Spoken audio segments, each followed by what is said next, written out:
ಮಕ್ಕಳೇ, ಒಂದು ದೊಡ್ಡದಾದಂತಹ ಆಲದ ಮರದಲ್ಲಿ ಅನೇಕ ಹದ್ದುಗಳು ವಾಸ ಮಾಡಿಕೊಂಡು ಇದ್ದವು.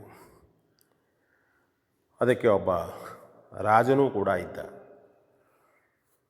ಒಮ್ಮೆ ಬರಸಡಿಲು, ಭಯಂಕರ ಬಿರುಗಾಳಿ ಭಾಳಷ್ಟು ಬಂದು ಆಲದ ಮರವು ಕೂಡ ರಂಗಗಳನ್ನು ಮುರಿದುಕೊಳ್ಳತೊಡಗಿತು. ಹಾಗೆ ಅವೆಲ್ಲ ತುಂಬ ಚಳಿಯಾಗಿ ನೀರಲ್ಲಿ ನೆನೆದು ಹದ್ದುಗಳು ಹಾರಾಡುತ್ತಿದ್ದಾಗ ಇದನ್ನು ನೋಡಿದಂತಹ ಒಬ್ಬ ವ್ಯಾಪಾರಿ ಹದ್ದುಗಳ ಬಗ್ಗೆ ಅನುಕಂಪವನ್ನು ತೋರಿಸಿದ.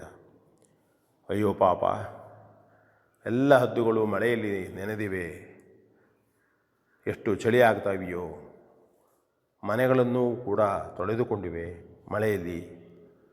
ಹಾಗಾಗಿ ಅವಕ್ಕೆ ಬೆಚ್ಚಗಾಗುವುದಕ್ಕಾಗಿ ಆ ವ್ಯಾಪಾರಿ ದೊಡ್ಡದಾದಂತಹ ಬೆಂಕಿಯನ್ನು ಹಾಕಿದ. ಅತ್ಯಂತ ಸಂತೋಷದಿಂದ ಆ ಹದ್ದುಗಳೆಲ್ಲ ಬೆಂಕಿಯ ಸುತ್ತಲೂ ಬಂದು ಚಳಿ ಕಾಯಿಸಿಕೊಂಡರು. ತಮ್ಮ ರೆಕ್ಕೆಗಳನ್ನೆಲ್ಲ ಕಾಯಿಸಿಕೊಂಡು ಸ್ವಲ್ಪ ಬೆಚ್ಚಗೆ ಮಾಡಿಕೊಂಡು ಸಂತೋಷಪಟ್ಟರು. ಅದೇ ಸಂದರ್ಭದಲ್ಲಿ ವ್ಯಾಪಾರಿಗೆ ಇಷ್ಟು ಸಾಲದು ಎಂದು ತನ್ನ ಚಾರಕನಿಗೆ ಹೇಳಿ ಸ್ವಲ್ಪ ಮಾಂಸವನ್ನು ತಂದು ಎಲ್ಲ ಹದ್ದುಗಳಿಗೆ ತಿನ್ನಲು ಕೊಟ್ಟ. ಅವಕ್ಕೆ ಎಲ್ಲೆಲ್ಲದ ಸಂತೋಷವಾಗಿ ಶಕ್ತಿಯೂ ಬಂದು ತಮ್ಮ ತಮ್ಮ ಪಾಡಿಗೆ ಹಾರಿ ಹೋದವು. ಆದರೆ ಆ ಹದ್ದುಗಳ ರಾಜ ಮಾತ್ರ ಅಲ್ಲೇ ಕುಳಿತು ಏನೇನೋ ಆಲೋಚಿಸುತ್ತಿದ್ದ. ಆಗ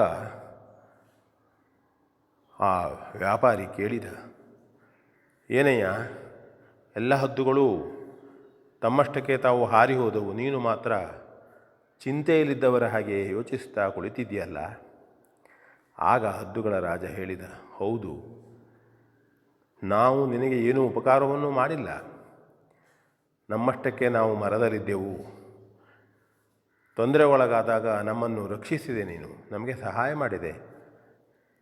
ಆದರೆ ನಿನಗೆ ನಾವೇನಾದರೂ ಪ್ರತ್ಯುಪಕಾರ ಮಾಡಬೇಕಲ್ಲ ಎಂಬುದಾಗಿ ಆ ರಾಜಹದ್ದು ಹೇಳಿತು.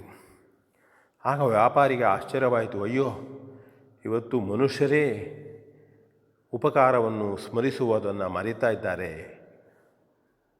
ಈ ಪ್ರಾಣಿಗೆ ಇಷ್ಟು ಉಪಕಾರದ ನೆನಪೇ ಎಂಬುದಾಗಿ ಕಾಣುತ್ತದೆ. ಮತ್ತು ಅವನು ಏನು ಮಾಡಬೇಕು ಯೋಚಿಸುತ್ತಿರುವಾಗ ಆಗ ಹದ್ದು ರಾಜ ಹೇಳ್ತದೆ, ಇಲ್ಲ, ನಾವು ಈಗ ಬುದ್ಧಿವಂತಿಕೆಯನ್ನು ಉಪಯೋಗಿಸುತ್ತೇವೆ ಅಂಥೇಳಿ ತಮ್ಮ ಹದ್ದುಗಳನ್ನು ಕರೆದು ಎಲ್ಲ ಕಡೆಗಳಲ್ಲಿ ಅವರವರ ಮನೆಯ ಮುಂದೆ ಹಾಕಿದಂತಹ, ಒಣಗಲು ಹಾಕಿದಂತಹ ಉತ್ತಮ ಬಟ್ಟೆಗಳನ್ನು ತಂದು ರಾಜನಿಗೆ ಕೊಡಿ, ವ್ಯಾಪಾರಿಗೆ ಕೊಡಿ ಎಂದು ಹೇಳಿದಾಗ ಅವು ಹಾಗೆಯೇ ಮಾಡ್ತವೆ. ಕೊನೆಗೆ ಇದು ಆ ಊರಿನ ರಾಜನಿಗೆ ಗೊತ್ತಾಗ್ತದೆ. ಅವನು ಈ ಹದ್ದುಗಳನ್ನು ಹಿಡಿಸ್ತಾನೆ. ಹದ್ದುಗಳು ಹಿಡಿದುಪಟ್ಟಾಗ ವಿಷಯ ಎಲ್ಲ ಹೇಳ್ತವೆ. ಅವು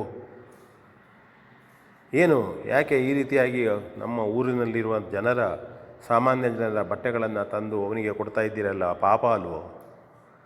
ಆಗ ಆ ಹದ್ದುಗಳ ರಾಜ ಹೇಳಿದ, ಹೌದು, ಆದರೆ ನಮ್ಮ ಕತೆ ಹೀಗಾಗಿದೆ. ಆ ವ್ಯಾಪಾರಿ ನಮಗೆ ಮಾಡಿದ ಸಹಾಯಕ್ಕಾಗಿ ನಾವು ಈ ರೀತಿ ಮಾಡ್ತಾ ಇದ್ದೇವೆ. ಆಗ ರಾಜನಿಗೆ ಆಶ್ಚರ್ಯವಾಯಿತು.